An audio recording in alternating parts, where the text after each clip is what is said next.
Happy Wednesday, Shane. It It's is Manic and Wednesday. Chill time. How you doing? Yeah. Hey, it's Wednesday, man. It's the happiest day of the week. Yeah, absolutely. We have been working on some content. This is my fourth show that I've recorded today. We've been Mm. doing today. So we're rocking. It is another Wednesday in the books. It is in the midst of kind of dead period for rookies as we had the Senior Bowl. It didn't change much, and we're just waiting for the combine information. We did a rookie mock inside the community today, 2 PPR for tight ends. Mm. And I think every time a tight end came up, it was basically, let me see what they do at the combine. I want to see that RAS score. I want to see their testing because I don't think the draft capital is going to be a huge differentiator this year. But we'll talk about that tonight. But Shane, rookie reality is the theme. Good evening to everybody that is tuning in live tonight. We're going to go through our startup from a couple weeks ago. Just do a quick rundown on the teams. I know that has been requested like 4 or 5 times since we finished that, just to do a final take on what each team did, kind of where they sit, maybe talk through some of their rookie picks, maybe what their strategy might be. Remember, this is the league where everybody had to pay 2 years in advance and all of the Yep. 27 picks were in the startup. So very much some conviction in terms of how you were building them. But what's on your mind? You and I, we don't get to talk as much because we're busy doing our own stuff, careers, doing other content. Morning drive you did on Monday, I wasn't there. I listened back, but I wasn't there. So what's on your mind? Like, what is on your dynasty mind, if anything? What's in there that needs to come out?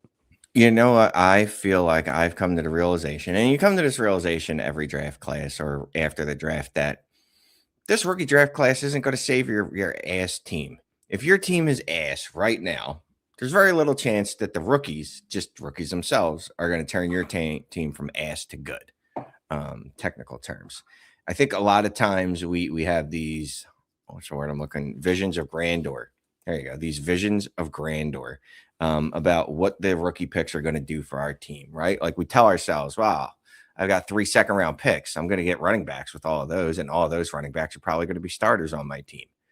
I don't know about that this year. I just feel like maybe it's just me, and it's probably just me. I am being more, I don't want to say pessimistic. I think I'm being more realistic about the range of outcomes of what these rookies can do for my specific rosters.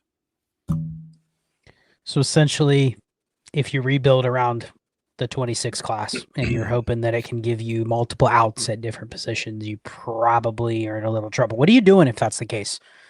We've seen some teams where it's like, I tanked last year. I have 4 26 firsts. I have a lot of holes. Like, what do you do? Because at some point, especially if you don't have the picks inside the top 5, depending on the format, maybe it's a little further out if you have like 2 PPR, or we did a 2 QB mock today. And there's going to be probably another quarterback that goes at least in the top 8 picks because it's 2 QB, right? Yeah. But like, what do you do if you're in that position and you're sitting on 3 late firsts?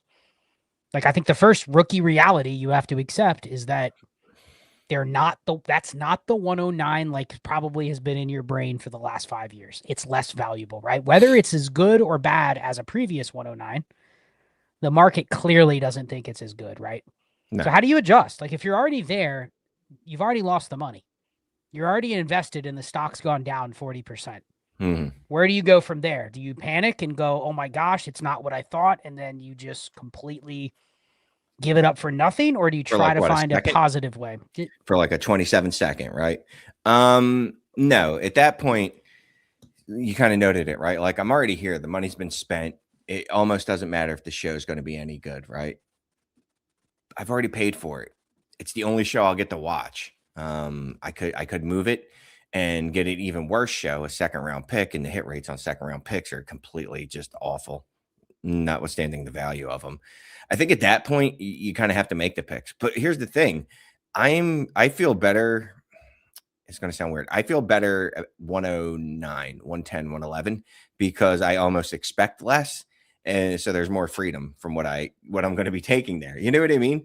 Like, it's really like the 106, the 107. It's like, God, this should be better than this. Like, I should get more out of this player where I'm disappointed. It's like I had this range from 105, 101 to 105, and then picks up again 109 to like 112.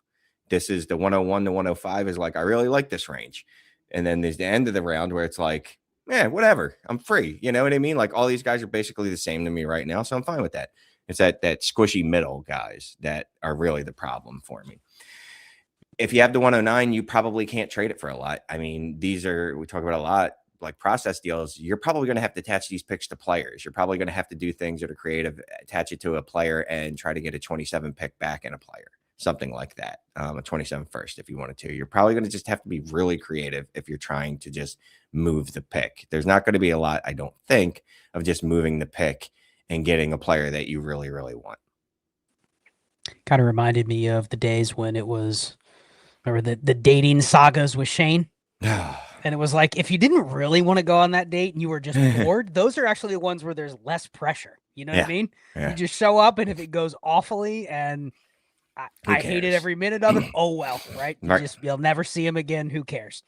Versus the one where it's like you talk for a couple weeks and you've built up all this momentum, and then it's like, man, I have to be perfect in every way, you know? Like it kind of feels like that, where if you're picking at the 106, 107, 108, you do feel, man, this is too valuable of a pick just to say it's not worth much.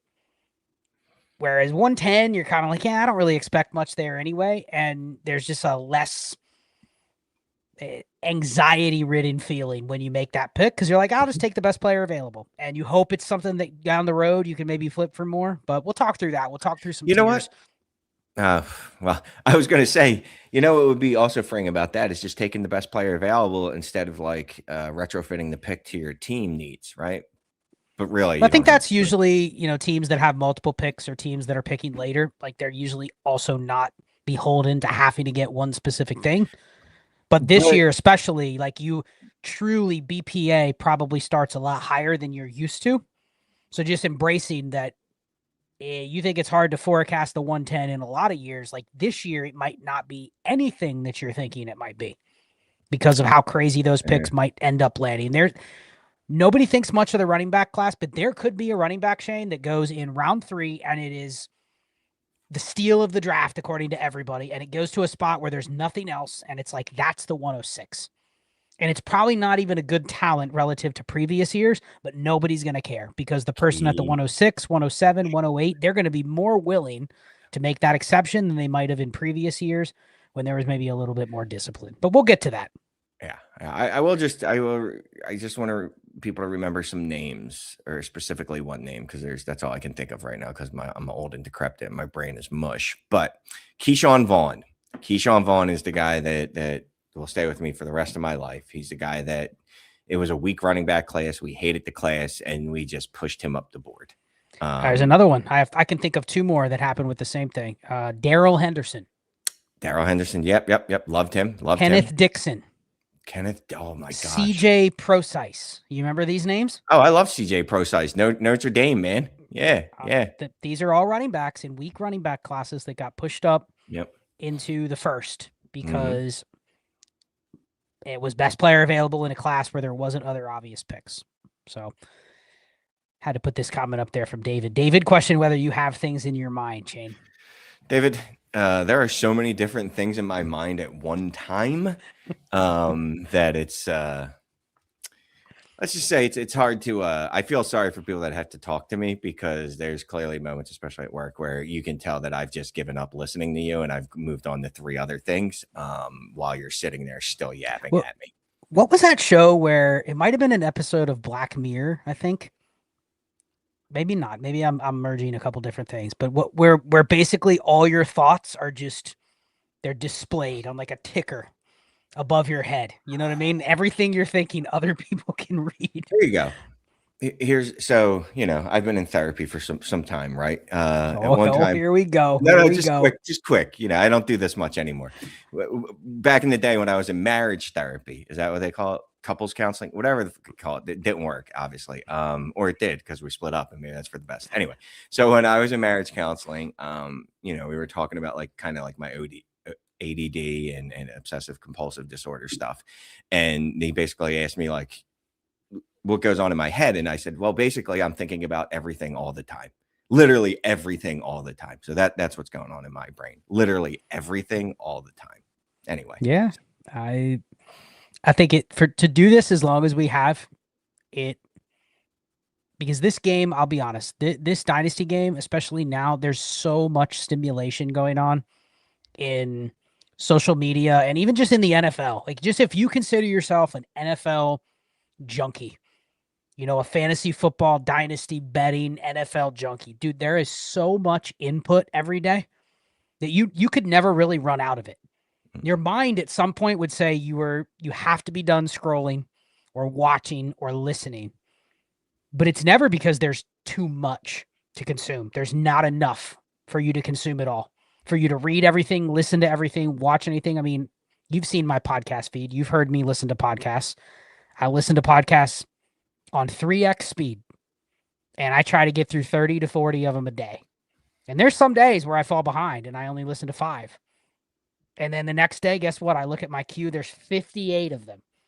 And then I have to actually be a little more selective about, do I really need to listen to that move the sticks from 3 days ago when maybe it's a topic that I could have gained one little nugget from, but it's still going to take 15 minutes to get through the whole thing? Is it really worth it for a 15-second blurb that I might see on Twitter or TikTok? You know what I mean?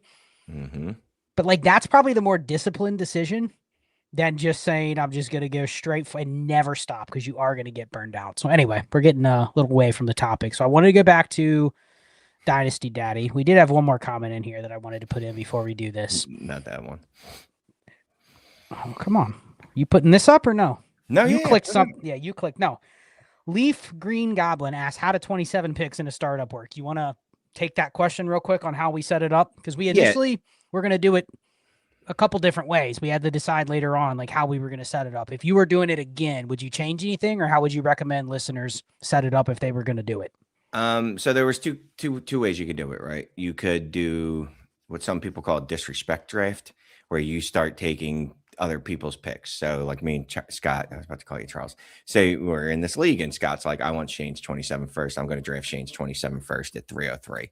Or the way we did it is you take the picks numbered as they are. So already 27, obviously 1 through 12, those picks exist. So basically we drafted them in order. So you picked whoever drafted I think it was, we used the defenses for 2 rounds. So if you took the Baltimore Ravens, that was the 101. You took another defense, that was the 102. Another defense was the 103, and so on and so forth until we got to 212. And we stopped at there because I think Scott wanted to make sure that people had some draft picks to their names no matter what happens. So everyone at least has a 3rd and a 4th round draft pick in 2027, but not 2026, because 2026 we drafted from 1 to 48. Those picks came off the board. So there's a couple ways you can do it. You could do it that way, like I said, where you just draft sequentially as you go, or you could legitimately just go, okay, at the, I want 405, I'm taking Scott's pick. And then Scott's picks off the board, and then whatever Scott's does, obviously, however Scott finishes in 2026, that'll dictate where that pick is. Yeah, I mean, I will say it was a little extra work to do it the way that we did it, because you had to add the defenses and the kickers, and then you had to go through and track the defenses. And what I did is I made sure that everybody had the correct number of picks. So if you drafted, we'll see a couple teams that drafted multiple 27 picks. They at least have to have those placeholders on their team. So I had to trade the placeholders. So if I had 3 27 firsts and then 2 27 seconds, I have to actually have 3 firsts and 2 seconds in my inventory of picks. And then once you have that, then you had to go in and label each pick and say, okay, Shane's first next year is actually the 108, 109. So I actually think the easier way and more fun way, if we were to do it again, I would have done it differently, Shane. I might have actually just drafted the rights to pick the pick after the startup. So I get I like it. Pick choice 1, pick choice 2, 3, 4. And it could be kickers. Really, we could have done all kickers. Mm-hmm. But after it was just, we did a draft of the picks after that. Does that make sense? Mm-hmm. So at any point, you could have decided, hey, I can go 2026 104 or 2027 random first. And instead of drafting the pick numbers in 27, I now have your team that I can look at and say, I'm just going to take your 27 first. Okay. I think that would have been a little more interesting. It would have been less work because then all I would say is I'm just getting Shane's first. Yeah. And then I trade for Shane's first. Everyone knows I have Shane's first. Whatever Shane's first ends up being, though, would still be up in the air. Here, the picks are spoken for. You'll see teams that their pick's spoken for because it's gone. They don't have it. So their team doesn't really matter in terms of what those picks become. But anyway, it was fun. I don't want to say I would do it every draft, but it's a wrinkle. It was the right time to do it because there was really nothing else going on. So there's that. All right, want to get to the board? Let me get to our teams. What we're going to do is we're going to go through the teams from that startup briefly for about 15, 20 minutes, and then we'll spend the rest of the time looking at some rookie ADP, looking at some just themes. I have a couple things I want to talk about this class in general. Maybe some ways where you can zig when everybody else is zagging. If everyone's just fading this class, what are some ways where maybe this class can benefit your roster? And we'll talk about that. But let's get to the team, Shane. Where you want to start? I sorted from overall rank on Dynasty Daddy from 12 to 1. You could go 1 to 12. We could go starter rank. We have to find a way just to start somewhere and go down the line. How do you want to do it? I am actually interested. So we should go in order, right? Frauds always interest me the most, I think.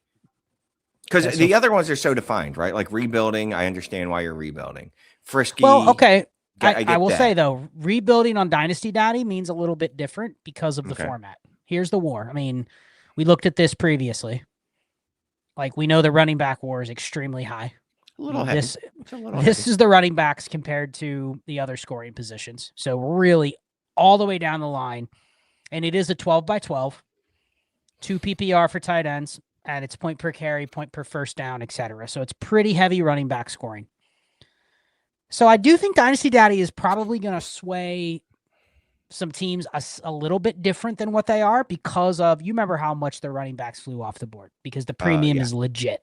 Yeah. And I think Dynasty Daddy's not going to appreciate that. So I don't really think it matters what order we go, but just wanted to share that. So you want to go running back rank? Yeah, let's do that. Best to worst. I mean, that honestly, was such a theme. Yeah, that's the honeypot, right? Let's go worst to best. Worst to best. So we'll go Vapad first. People around here know Vapad. So what do you think of Vapad's team? He went heavy tight end. He went McBride and Loveland with his first 2 picks. He got no 27 firsts, which is unlike Vapad. If you've been in a league with him, he usually has a lot of picks. He did get some seconds and some thirds, but I don't know about this team, Shane. It feels like it's just, other than tight end, it feels like it's lacking pretty much everywhere else. And I'm having a hard time seeing that unless he's willing to kind of liquidate a little of that tight end value, which it's going to be hard for me to see anybody in this league truly paying that iron price. I don't know. What do you think? It's a medical term, but his quarterback room is effed up. That's just wow. Yeah, I mean, it's really the tight ends are the creme de la creme, and I like Nico Collins and Luther Burden, fine, you know what I mean. But yeah, I worry about Vapad. Now, if RJ Harvey continues to score touchdowns at a ridiculous rate, then the running back room will be fine. But at the end of the day, it's a super flex, and you're starting. Well, you better hope that Kyler Murray does get released, and Jacoby Brissett is the starter there, because that's the only way you'll have 2 starting quarterbacks. I guess you'll have Riley Leonard for a little bit at the beginning of the season. So I guess he just his whole strategy with quarterback was literally just grab backups that I think are going to start at some point early in the next year. So I kind of get that, but I don't like this team. I like Vapad a lot, but I don't particularly like this team. And then he doesn't have any real draft capital. Like, I guess, you know what? 3 seconds in 2027 isn't bad. I don't really care about the thirds, to be quite honest with you, because they're thirds. And I don't know why we have 4th round draft picks, because this is my league and 4th rounds shouldn't exist. So I'm going to shit can those. Because it's a start 12. Fine. Anyway. It's 30 plus man rosters, or it's 30 man rosters. So I will say this team is appropriately ranked, I believe. I will say that. It has some outs, but I think it has a deal or two that it needs to make. Yeah. And it's hard for me to, you'll see when we get to my team, it's hard for me to fathom. Yes, the 27 picks here. They're here, right? Everyone knows who has them. Everyone knows the pick numbers. But usually there's a lever in a league that you can pull in the terms of like the next year's picks that just doesn't exist here. Yeah. Everyone that has the 27 firsts and seconds paid for them. So there's just not much elasticity with those picks. And I just don't think they're going to move as much, which means I don't think there's going to be a lot of disruption between now and next season. That's the downside of having all the picks in the draft, right? Yeah. They're already spoken for. Everyone that drafted them has them. They've probably built their team a little bit more around those picks. So we will see. But I have a hard time. If he said I'm putting Colston Loveland on the block today, I don't know if he'd get the type of offer he would want given where he took him. I'll give him an offer. Okay, well, sometimes this is how deals get done. So that's just my opinion. Doesn't mean he has no outs, but I think there's just a little bit lacking at each position, but you just don't have the capital to address it. So you're gonna have to pull some value from the tight end because it's an elite tight end room. Hit Shane up. Shane will maybe make a wild card deal with you. Yeah, here's the thing though. I'm not paying what you paid to draft him. So not even a little bit. But you know what I mean? If you want an out, I got you. Wiesand has the 11th ranked running back room. He's got Drake May. Let's go. Michael Penix, Malik Willis. He's just probably hedging his bets on one of those two. I know he waited at QB. What do you think about that running back room? We have the 11th best running back room. A lot of running backs. We do have a lot. I mean, there's a lot of ways this running back room could go right. You just need a lot to go right. Like David Montgomery gets released and ends up somewhere else as a starter. Tony Pollard gets released and Tajay Spears picks up a bigger role. I forget if it's Isaiah Davis or Braylon Allen that's in New York, to be quite honest with you. Both of them. Okay, so you're screwed there, even if Brees leaves. But you need a lot to go right for the running back room to be even sufficient. Is that the word I'm looking for? It's also, again, not a good running back room. It's not. And I don't think he was super pumped about his team because I think he planned on not taking Drake May, given this format. And he ended up with Drake May. He did get 327 firsts. At the same time, I kind of look at the team and I say, what do you think he can get for as a couple of those 27 firsts? Because I could see where this team, if he gets enough starts from Penix and Malik Willis, this team could be a little better than what it says on paper, right? It's got some strengths. It's not like completely gutted at every position. It actually has enough receivers, Shane, to just kind of start them all because it's a start 12 and just live with the results. They're probably good enough, the ones that he has. So it's really just comes down to some question marks on his roster, but it's probably running back. So I don't think this team is as bad as maybe he thinks, but it's maybe just how we built it. I don't know. Final thoughts? Problem is to buy a running back in this league, you're going to have to give up your left testicle and your right kidney. So yeah, that's the tough part is even a guy like David Montgomery. Like it's going to be more of you have to give me something that helps my team. Otherwise, I'm just not going to let him go. Yeah. You've been in a couple of these leagues like that where it's any running back that's usable just has a premium price. There is no dynasty value. There is no next year. It is if they're usable now, they have a price. And usually the price is something that people cannot stomach paying. 104 for Saquon Barkley in a similarly scoring league is what I paid. We'll see. Dominic went heavy quarterback early. Jaden Daniels, Caleb Williams, I believe, were his first two picks. Yes. Got Tyler Shuck and Mac Jones. So that's a decent quarterback room. Probably one of the better quarterback rooms in the league. You got Saquon and Chase Brown. So ended up with two top 12, top 15 running backs in a market where he also got Jaden Daniels and Caleb Williams. That's not bad at all. Drake London, Garrett Wilson, Zay Flowers, Parker Washington. Tight ends, kind of shotgun approach, Brenton Strange, Theo Johnson, Travis Kelce. Remember, in a 2 PPR, like you can kind of get flexes from anywhere. So even like Travis Kelce is probably a flex. Parker Washington's probably a flex. No firsts next year, no seconds next year, and some 26 seconds and fourths. What do you think about this team? I think this team's quite good in terms of it will probably score with a pretty decently high floor. I think its overall rank is low. It's PPC. Probably due to the last of draft picks. That's probably what's hurting that overall rank because 27 picks are just so valuable that anybody with them is going to have a higher overall rank. But other than, what is this? running back room overall. Like we just don't have a lot of running backs outside. Yeah, of the I was top going to two. say we don't have a lot of running backs, but the ones we have, I'm very happy with. Saquon Barkley, Chase Brown, and Ramondre. That's a very good threesome right there. Now, obviously, you're thin, but you can't be deep and stacked at every position. You drafted Jaden Daniels and Caleb Williams. So I really like the running back room, especially in the PPC. Not a lot of outs on this team. No, well, if there were to be, one or two things that goes wrong, it's hard to find things you would pull from, Well, I mean, look, you've got three starting quarterbacks. If you need to pull the plug, you could always use one of them, but you would need to get a lot back if you're giving up Jaden Daniels or Caleb Williams. And again, I don't know if you'll get that actual value that you want in this league. I think I don't remember where they took London and Garrett Wilson, but I bet you they would have been better served probably taking another running back. I actually think those were a little bit later. I think he traded up to get an extra higher pick. Okay. But I think they were his 5th or 6th picks because he took definitely Chase Brown, Saquon, Jaden Daniels, and Caleb high because all those guys went pretty high given the format. So I think that's a pretty good team. I do think the overall rank is getting hurt because they don't have the picks. Straight Nash homie. We got Brock Purdy, Baker Mayfield backups. This team went Brock Bowers in the first round. Also went non-quarterback early with Amon-Ra.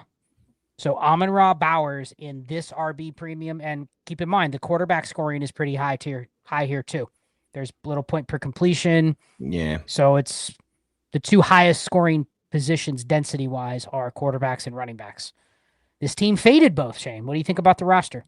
No 27 firsts either, but they did end up with some higher-end assets, and I think they did well at quarterback for pushing it a little bit as well with Purdy and Baker.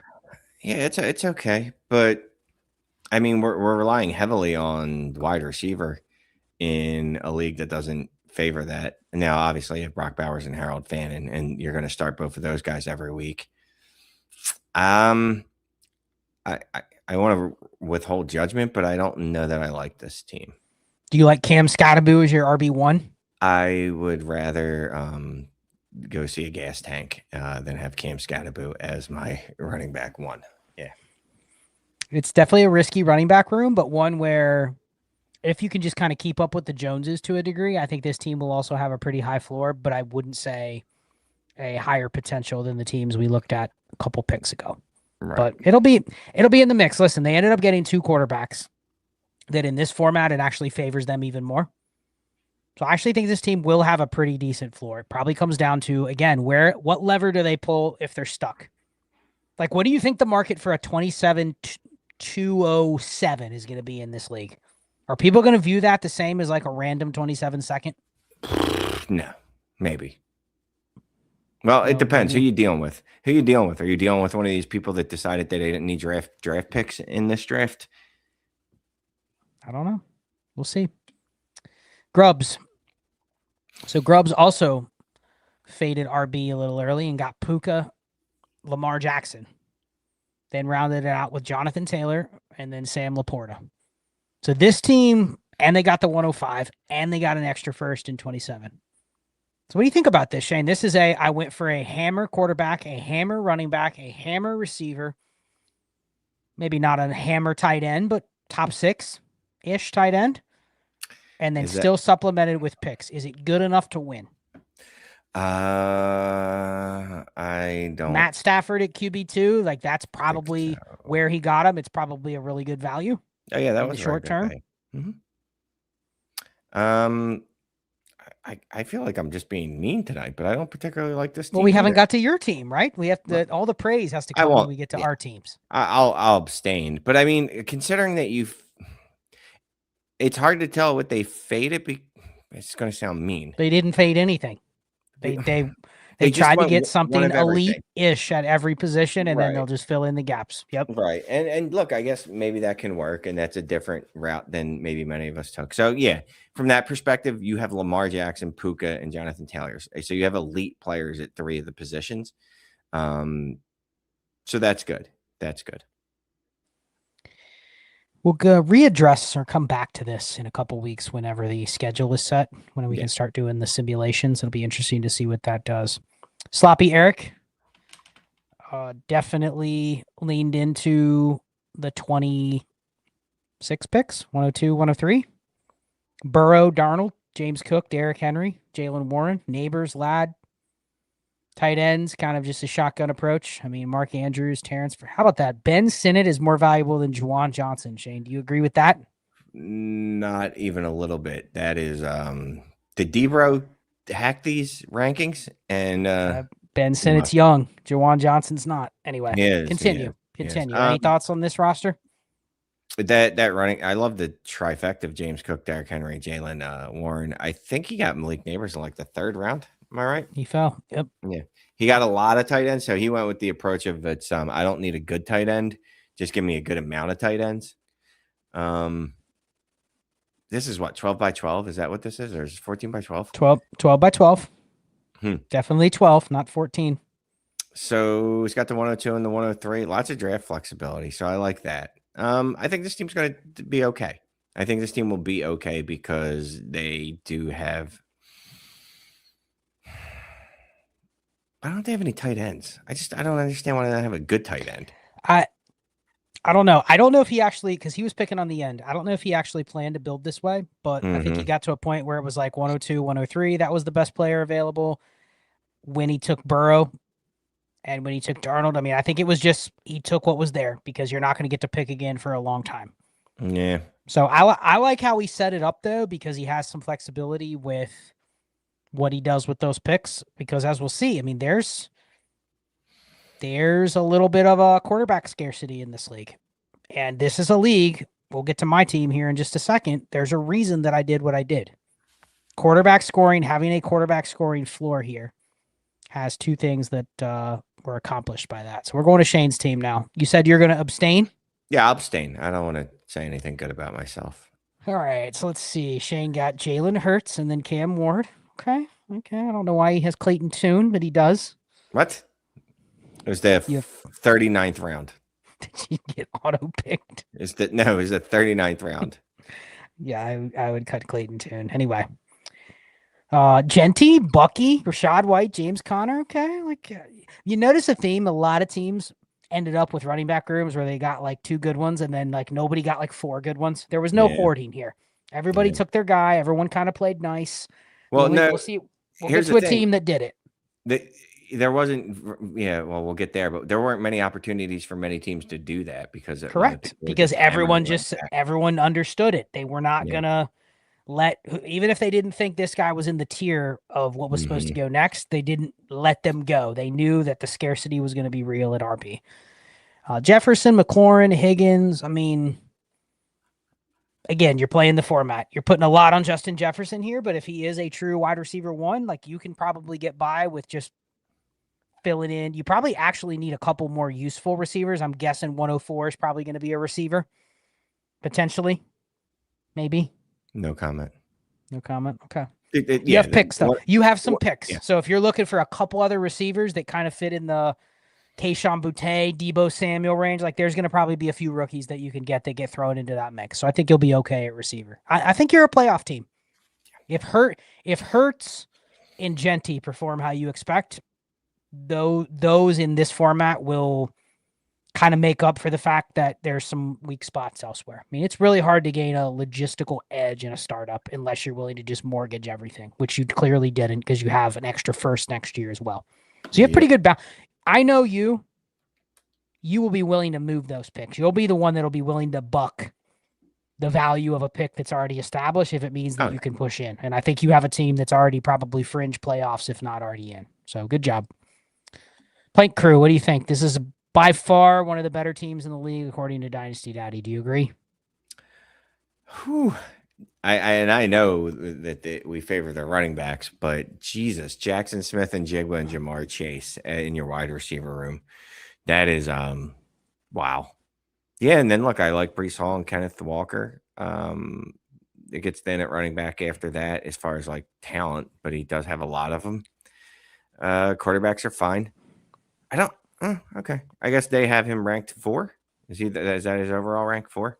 Overall rank 4, but really top 5 in everything other than tight end, which we're basically just rolling with a couple random guys. I mean, I actually kind of like his tight end room for spending no money on it.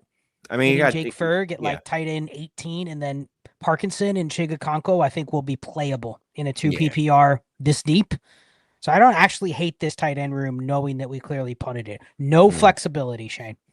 Here's where this team could go wrong. Breece Hall and Kenneth Walker were overdrafted because of people thought they could become more than what they were, but what if they're right back where they were the last couple of years? That's the anchor of your team with no future picks. That's where this team could get bit.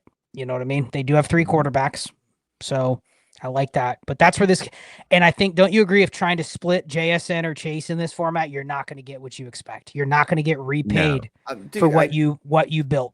Where did I draft Jefferson? It was either the 3rd or the 4th round, right? Mm-hmm. So no one's paying up for those guys. I'll say this: I don't like teams that didn't build in any flexibility to them. Yeah, because I just for and I'll admit that about my teams when I don't have flexibility. Those are the teams I like the least. Yeah. Well, here's another team. Interesting build here. Allen and Mahomes. So went with the 2 higher end QBs. Tyler Warren, high end tight end. Amari and Hampton, high end running back, I would say. Yeah. And then 6 first rounders as well. Punted receiver. I mean, receiver is just Torrey Horton, Tesla, Mims, Bryant, Manor. I mean, this is a receiver fade probably more than most teams in the league, right? Just, I have enough guys. I just need some floor production, but receivers are not going to make or break whether this team wins. Dude, he can draft his starting receiver room in this draft because the quarterbacks are absolutely ridiculous. Assuming Patrick Mahomes gets to play at some point next year. He's in the no man's land range, which is why those picks were valuable. Mm-hmm. But again, what did we talk about on the earlier segment? There's no pressure with those picks, right? If you hit on a receiver and they end up being better than one of the guys that went at 103 or 104, right? You were forced to pick. No one's going to pay you for those picks in this league. Yep. I mean, nobody's going to say, here, let me trade for that 107. You know what I mean? You're going to make the pick most likely. So I actually don't hate that. I guess it comes down to what do we do with those picks? Are we able to maneuver around and get anything more useful? Because I think this team has a lot of flexibility and I don't think their high end positions they're not lacking either, other than receiver. So no, and you know what? I mean, they've got a couple picks. I'd probably. Can I move 2 picks for a running back? Can I move 2 first for a running back? That's probably where I'm looking. With that many picks, Shane, I'll give you 109 and 112 for Bucky Irving. You interested? Me? No. You better even have Bucky Irving. You're Bucky. Yeah, you're Bucky. Yeah. 109 and 112 for Bucky, Shane. He's a running back. He's a day 3 running back, okay? That you never thought was that good. Oh, yeah. Well, things change, bro. Now he's a bargain. But realistically, what would you, in knowing this, what would you need to trade Bucky Irving to this team? If they asked. They don't have the right picks to get it done. 106. Yet the advice is maybe go try. Oh no, I'm not saying trade with me, and just you need to aim lower. Like you need to aim in like. Don't send it to me while you listen to my show and I tell you to go. No, I'm saying he needs to buy a running back like a lower tier than that, and be willing. Kyron Williams. Yes. Okay. Yeah. I still think especially right out of a startup, going to try to buy like another Josh Jacobs, Kyron Williams type. Like I think you're going to struggle to do that with the 26 pick. Well, you got 27s. Mike Conron.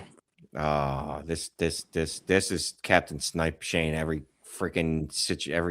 time he could. Just I like his receiver room. He didn't spend out the nose to get it. He got Olave, CD, Alec Pierce, Jacoby Myers, Jalen McMillan, Stephon Diggs. Probably 6 receivers that are all usable and playable and no other cloggers, right? No. I know Mike is a roster construction savant. You can tell by this team because he did not. How many receivers are rostered here? 123. He only rostered 6, which means the other 11 teams are averaging about 10.5 receivers per team. So he was disciplined, only took 6. They're all probably usable, top 50 or better, I would guess, all of them. He got Aronde Gadsden, punted tight end too. What do you think of this QB room? Kind of feels like it could work if he gets something from Jones, JJ McCarthy, or Geno Smith. I don't hate this room. He is going to have to patchwork a season between those guys, but I don't even care about that because he's got Devon Chain and Jeremiah Love. And Javonte Williams, Chuba Williams. Hubbard, Blake Corum, Rico Dowdle, Brian Robinson. He has a lot of just, I'll start Brian Robinson this week when he gets 18 carries, and that's like 5 points. You know what I mean?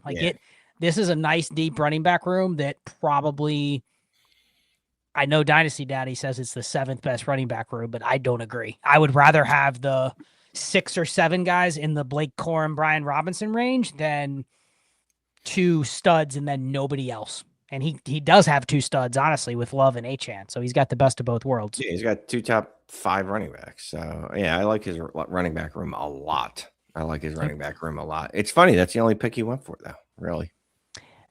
Yeah, I mean, if you're going to say I'm going for it right now, that's probably the one pick that you would want. You know what I mean? He took that pick way over the 27-101.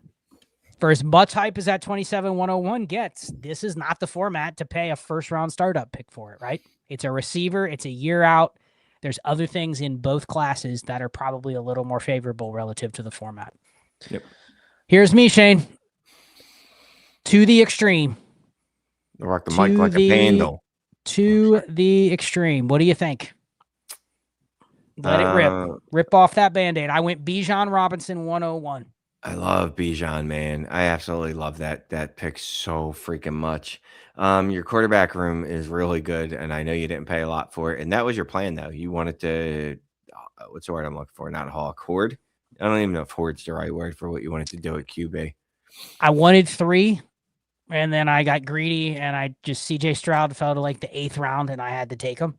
Yeah, my plan was to get 3 and stop. I'm not rostering 14 backups. This is not the league because you know what? I knew in this room there were 7 other teams that were overdrafting Will Levis, Marcus Murray, you know what I mean? Jacoby Brissett. Like, I'm not going to play in those waters, so I decided to go the opposite direction. Continue. I would have preferred you add another running back to your team prior to Jordan Love and CJ Stroud, maybe, or Jackson Dart or Justin Herbert. I would have felt a lot better about you there.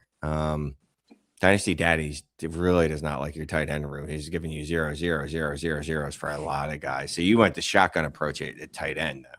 So instead of the shotgun approach at quarterback, you decided to do a tight end. You got some draft capital. I don't know what you're playing with draft capital, though. Like, yeah, it's probably I'm going to have to find some creative ways to either, quote unquote, try to overpay for stuff, or I haven't really thought about it. Those 26 picks, when you got to like the 108, 9, 10, 11, 12, like nobody wanted those at all. I mean, it was to the point where I remember, there was like, we were down to like the RB 60 and there was still like 26 firsts on the board. You know what I mean? Yeah. It's like, I can't let Tyrone Tracy go. I have to take him over the first. And I'm just like, at some point I took him, but I don't have a plan. Truthfully, I don't. Knowing my luck, it'll be, you know what I'm hoping? I'm hoping that there's just, because of the format, because there is RB premium, because there is 2 PPR for tight end, I'm hoping that just one of those, I'm probably, you know what? I'm probably the team that takes the Darrell Henderson or Keyshawn Vaughn. I'm talking myself into Jonah Coleman at the 108 because of the format. So I like the team. I like extreme builds like this. And I do have the 102 next year, which I think is a great pick because receivers devalued. So it's like I get the best choice of, I don't know if the person with the 101 next year cannot take Jeremiah Smith. Yeah. So I kind of like the 102 there. So I have some flexibility built in. Last team. This is the clear favorite according to Dynasty Daddy. And I think everybody agreed in the league. Stiley. But what do you really think, Shane? He got the running backs: Kyron, Travion, McCaffrey, Gibbs, Monungai. He's going to bitch slap us with his running backs. I mean, it's that simple. Gibbs and McCaffrey scored something like 30 points per game in this league or something like that. Yes, highest scoring player was McCaffrey. Gibbs was probably right around 25.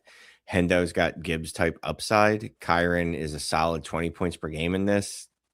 Kyle Monangai could be 18. Like, legitimately, he could just bitch slap us with his running backs. Now, he might be in a position where if anything were to happen to Dak Prescott, and I don't wish that on him, but if something were to happen to Dak Prescott, well, then he's getting legitimate zeros at his quarterback position, which is what's the word? I don't hate his quarterback room between Rodgers, Cousins, Richardson, Shador, Sanders. He'll be able to patchwork some starts. Yeah.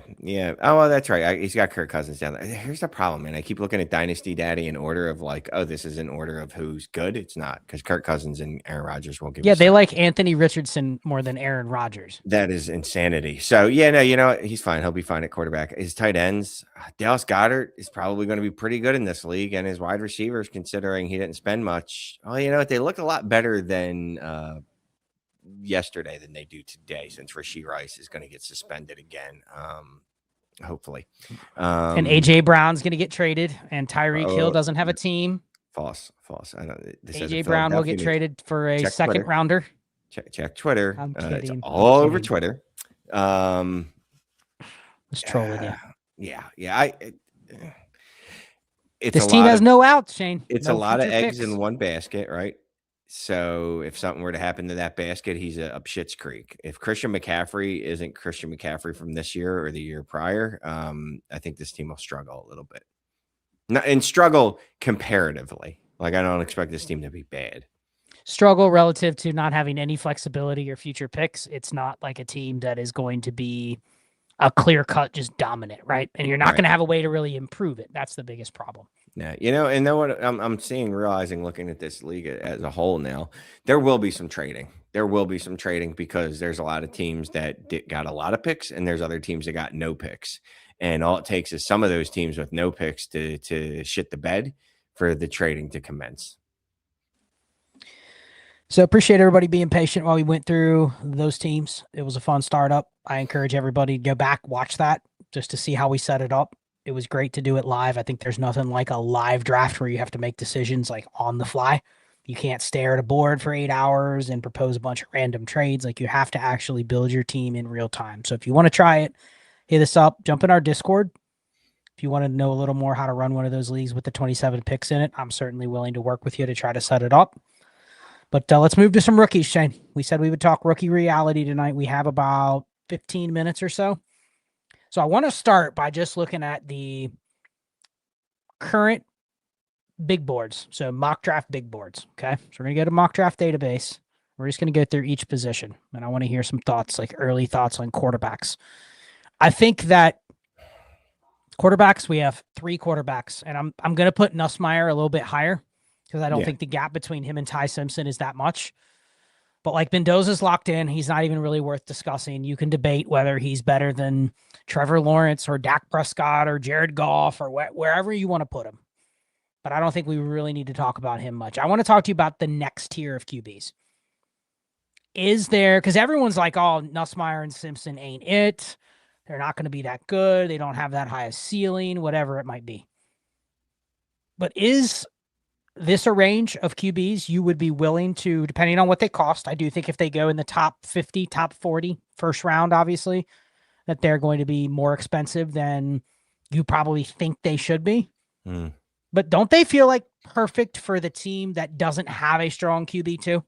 That's kind of like punting, and you're adding another, maybe it's not a day one starter, but you're adding another option. That's what it feels like to me. It's reconciling the fact that that is not typically a first round pick. This year, it's like 109, 108, and you're going to have to feel comfortable with it. But if you have a team that really is just kind of streaming QB2, and you were relying on like a Geno or a Kyler, or you have, Kirk Cousins and Richardson, and like the team that Mike had, right? Where he's just Shador, Rodgers, like it could fall apart, but it could also work every week if a couple things break your way. This feels like the team that could end up just picking one of these guys. What do you think? I like Nussmeier to be, and I get to do this because I was on Tyler Shuck before anyone. So he's going to be this year's Shuck. He's going to get drafted in the second round. He's going to show out at the combine. He's going to test well. He's going to do well on the whiteboard or whatever board it is. I don't think he'll get drafted before Ty Simpson, but I think he'll be better than Ty Simpson, and I think he'll be in a better position probably, or a better landing spot than Ty Simpson. Yeah, the bet for me is you're going to get at least one QB that goes in the first of your rookie draft, aside from Mendoza. It's going to be it's either going to be Ty Simpson or Garrett Nussmeier. One of them will go in the first round, but part of that is yes because the class. I thought you were going to call him Gus Nussmeier. Yeah, I was about to call him Gus Nussmeier. Anyway, sorry. Yeah, I could see at least one of them sneaking into 1, 10, 11, 12 because we're going to do the thing where we go, well, it's a quarterback that was drafted into a position where they could start, right? Like maybe they do land in a spot where there's like a incumbent like Spencer Rattler. You know, obviously he's been unincumbent, but maybe there's this year's version of that. If someone lands there in the first 2 rounds, I think that they will definitely go in the first round of rookie drafts. Big picture, the rest of the QB class, I do think you're going to have some intriguing names in here. I mean, Cole Payton's been getting some buzz. I still like Carson Beck, I think, better than everybody else. But here's the thing. I don't think Carson Beck is a starter, and that's okay. Yeah. But we get in these mocks, and he goes in like the 4th. Like, he's going to get drafted, Shane, in like the 3rd or 4th round. Mm-hmm. He's going to be a team or a guy that people bring in, like Spencer Rattler, that the expectation is just you are on the depth chart. And you're probably planning on him being the backup. He could be better. He might not be anything. But like in such a weak draft, it feels like people are just like, oh, he's not going to be a starter. I don't want him at all. Meanwhile, they're out here going, man, Malik Willis might be worth a first. And I get it. They're a little different. But like if you're going to play the any quarterback on a 2-deep game, like I actually think this class, if you're willing to say, I like Cade Klubnik, not because he should have been a top 10 pick like people said last year. I like him just to make a team and maybe be a backup. Like there's some value in that. And I think no one really talks about it. These quarterbacks aren't going to start. It's not that good of a class. Okay. I don't think the class in the middle is any different than it was in years past. But I think people are having a hard time reconciling the fact that like Drew Aller, Carson Beck, Cade Klubnik aren't in the first, which means they just suck. And really my expectation is they're just on a roster, which makes them still valuable to draft. Let's go to running backs. This one we can probably speak pretty quickly about. Mock Draft Database has 2 running backs going in the top 75, aside from Jeremiah Love, which I don't know if that happens, but maybe it does. It has 5 running backs basically going in the top 3 rounds here. Katron Allen, Mike Washington, like those are right on the fringe. I don't know, though, because last year's RB class, we could look at last year, there was 15 guys that you would have put equivalent to like this range. You know what I mean? Mm-hmm. Yeah. And a lot of them didn't do anything. So I think this running back class, like the QB class, people are like, oh, it sucks. But that's the framework of like, they're not going to be starters. But people were excited last year about like Jarquez Hunter, you know, Taj Brooks, Ollie Gordon, those type of guys. And I mean, feels like every year, like you can just pencil in a bunch of these guys to be in that type of role. And I'm not sure they're any worse. What do you think? Thoughts on this RB class? No, I mean, they're not. You should have probably tempered your expectations with Ollie Gordon and all those other guys. But what everyone said was like, oh, well, no, that's just because they were pushed down the draft. They're really, really good. And any other year, they'd be second rounders. Well, guess what? A bunch of them got chances and they were ass at football. So whatever. Or they didn't earn a chance. Guys like Jarquez couldn't P. Ryan played over them. Right. Yeah. If you can't beat out Samaj P. Ryan, we said this about the other day about like if Mac Hollins is stopping Kyle Williams from getting on the field, maybe Kyle Williams is a problem, not Mac Hollins. It's the same story with a lot of these running backs, Taj Brooks and Jarquez Hunter and a bunch of other guys that I liked as well. But the top 3, there's nothing to say about Love. Love's a top 5 dynasty running back from the get. Him and Mendoza, you can almost remove from the debate. Even including them in whether it's strong or weak is irrelevant to me. Yeah, they're the top 2 or 3 picks. It doesn't matter. If Emmett Johnson, Jonah Coleman, and Jatarian Price all go in those areas, they're getting drafted in the first round of our rookie drafts. At least 2 of them will. At least 2. I don't disagree with that. Yeah. And what's funny is this, if I got to look at the ADP again, we just did our first ADP show on Monday, me and Brandon, and I'm pretty sure that's how the ADP has it too. The DD Fantasy Football mock draft simulator ADP that we have. So there's a clear drop off here. I don't think Nick Singleton goes this high. I think he probably falls. And then you have literally just a laundry list of running backs. And you can go all the way down to this range where there's some names. I mean, Desmond Reed, 362. Like there's running backs that are going to occupy similar spots last year, but they're not even getting picked. Like we did a 4-round mock today, and like 5 of these guys didn't even get picked. Now this was a 2 PPR league, 2 QB, so it pushed up some of the other positions. But like there's some value. Like I have a bunch of picks, 3rds, 4ths, even some 5ths. This actually feels like the class nobody else is valuing the ability to just add a bunch of running backs. This feels like the one where I'm going to probably have to really dial in over the next couple weeks. Who are these running backs that I like? Barring that they don't fall into spots where people just push them way up the board. Like, who are the ones I have some conviction on? And I'll probably be pretty, what's the word? What's the Josh word? Exploitative? Exploitative. Exploitative. I don't think you're right. I think it's exploitative. But maybe, I don't know. But I'm going to be convicted and dialed in on specific names down here and have a lot of them. Instead of like last year, what did I do? It was such a good running back class last year, Shane. Guess what I did? Drafted way too many of them, and I had to have 6 shares of every single one. And it was literally just Trevor Etienne, Woody Marks, Jarquez Hunter, Taj Brooks, Ollie Gordon, Brashard Smith. I mean, you can go down the line, and I balanced it out. And some hit, some didn't. But I didn't have the conviction because it was quote unquote such a deep class that I felt like I needed to spread it out. This year, I'm going to probably be a lot more dialed in. Receivers. I think the real question is how many go inside that sweet spot range. Mock Draft Database has 5. But as you can see, look at this. Yeah. Look at this. Omar Cooper, 43, Zachariah Branch, 48, Chris Bell, 48, or 46 for Branch, 48 for Bell. And then you have Brazel, Fields, Surratt. Like I've seen mocks that have a mixture of all of these guys, late first, early to mid second. Like it kind of feels like this is what the back end of your rookie drafts are going to be tempted to look like. But like you want all of these guys to go in the top 40, top 35. Yeah. You know what I mean? What's your thoughts? Do you think receiver is... I think this is probably a better receiver class than we're giving it credit for. I think the community and the industry as a whole, we've kind of now been trained to realize that, yes, Malachi Fields could go in the mid-second. But if also all he is a wide receiver 3 that scores 11.5 points per game as his best year, nobody cares. Right. 5 years ago, somebody would have been excited for that. But I think people really understand the receiver position and the distribution of production a lot better, which means people are just not as excited about these types of receivers, right? Right. And it's the wide receiver saturation, right, that you talked about before other people did. Like 3 years ago. Yeah. Well, I don't know if you remember that. We were talking about this. I remember it. I remember Dynasty and Chill, August of 2019. We talked about wide receiver 6 years pivoting. ago. Jesus. It was 2019. Yep. It was a long time ago. I just remember sitting at the kitchen table doing it because that's where I was streaming from. Anyway, I think the wide receiver class is really, really good. Up through Omar Cooper, I would love to have any and every one of those wide receivers. After that, I couldn't tell you which one of these dudes I want. I'll just be throwing. This is where I'll be spreading my seed around, where I'll be like, here's a little on Branch, here's a little on Bell, here's a little on Brazel, Fields, et cetera, et cetera.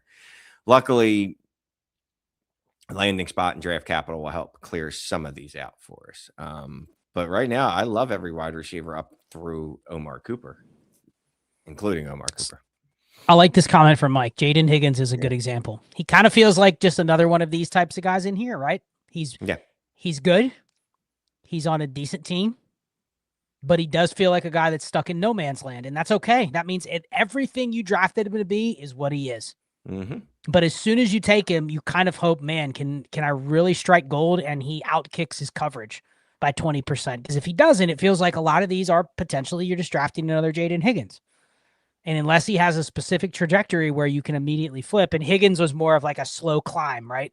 Mm-hmm. It wasn't like a just absolute shotgun spark where it's like, oh my gosh, I have to have him.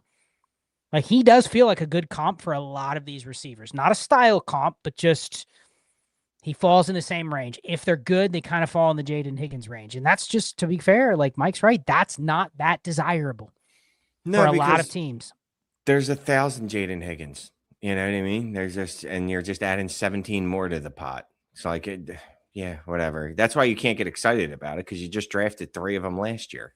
Do you think the biggest winner could be the team that of this range of receiver here picks out the one that really outkicks what the expectations are?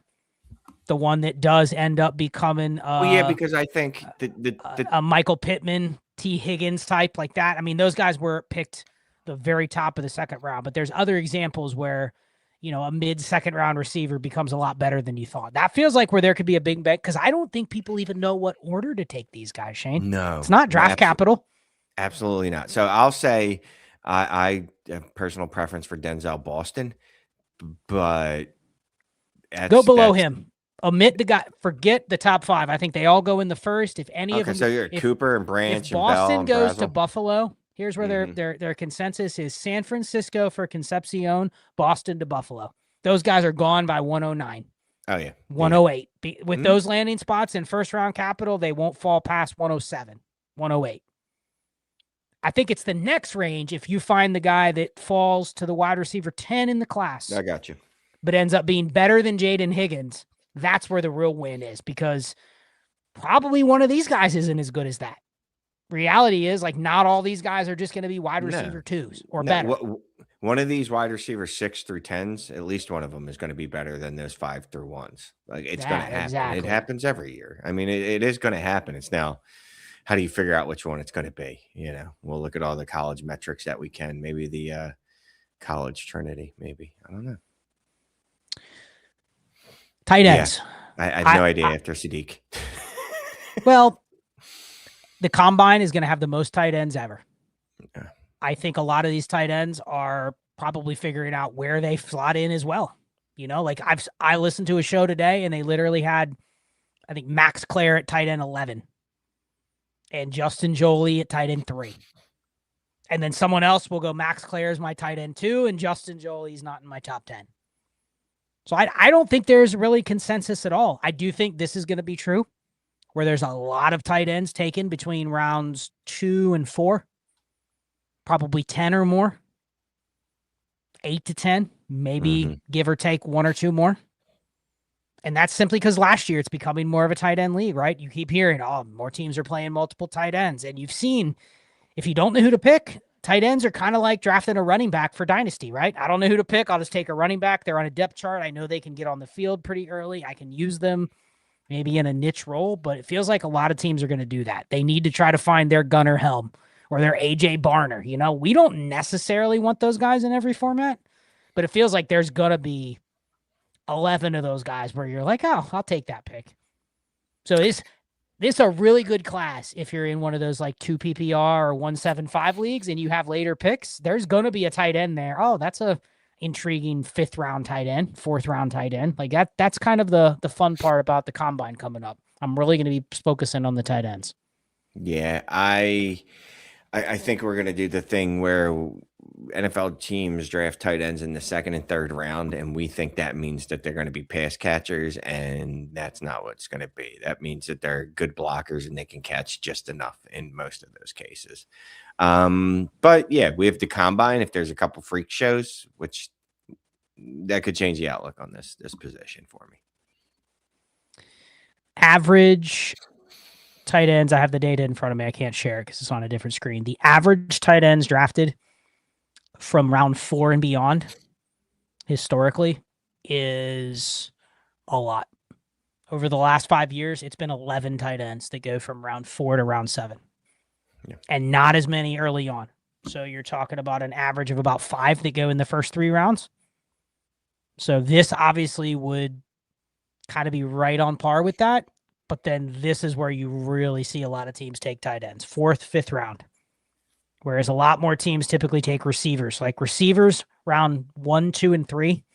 Those are the most popular rounds to take receivers. And then randomly round 6. But like teams aren't really looking at like round 5 for a receiver historically. So we'll see. It's a fun class. Maybe not great, but I think it's fun because when there's unknowns, it actually can create a little bit of an edge if you have some conviction. And that's kind of where I want to end this. Is there any tips you have for ways where you've accepted that the picks are not as valuable and you have to figure out a way to use them in more creative ways than just going to the market and begging that somebody pays? Like, there has to be some positional leverage or like a zig when everybody else is zagging type of move. Anything that comes to mind? I mean, besides buying them, besides flipping them for 28 picks, besides moving a first and a second. That's a good one. No, okay. They're just skipping to 28, right? Just Yeah. not even bothering with 27 and just taking the bath. If you don't want to make the pick, just get 28s. Yeah. Yeah, that's one thing. And then, just cheap and obvious things like, can I give you a first and a second for a first next year? Now it's the 27, so it's going to be a lot harder. So that's why you're probably going to have to do the 28. But like I said earlier, trying to swap this year's first for a 27 first in a player trade. Too late. You know what I mean? Yeah, No. In a play, not straight up, in a player trade. I give up a player that's a little bit better, but I get the 27 first back and you take my 26 first. Stuff like that. Nothing groundbreaking. Okay. Yeah, I think for me, it's just using these picks to fortify your construction, whether that's, tight end or running back is the easy one that you're probably not excited about your thirds and fourths. But if you're going to make them because you can't move them, then at least have a plan for how you're going to fortify that construction. If I have a league, Shane, I'm probably going to have to add 5 running backs in this draft because I have so many picks. Then I looked at my team and I have like 9 running backs already. And some of them I can move for a 27 second. I should probably do that before I add 5 more because I know I'm going to be forced to make those thirds and fourths. So doing things like that, just to set it up to where you don't have too much excess and you're not just making picks to make picks. Think about why you're doing it. And then also push the floor of the future value down. There's no shame in trading the 303 for a future third. The value of I don't have to pick the 303 and I can save it for later is more valuable this year than most. So that's it. It's a jam-packed show. We reviewed some teams. We went through some rookies. We looked at some current draft ADP. And we'll be back next week. I don't know exactly what our show is going to be. I came up with it earlier, but I already forget. It's been a long day. But if you're not already in a community, the conversation happens all the time there. ddfantasyfootball.com. You get the mock draft tool there as well, along with the Trinity, the War, everything else on the website. If you want a roster review, Shane and I are going to go record a roster review here in a couple minutes. Scan the QR code if you want a personalized roster review from us. Maybe we'll do a review over the next couple weeks, just a live one. Just talk through what it looks like. Yep. Yeah, it hasn't been one. So, yeah, that's it. Appreciate everybody tuning in tonight on X, on YouTube. Jump in the Discord, and we'll talk to you later. Good night. Peace.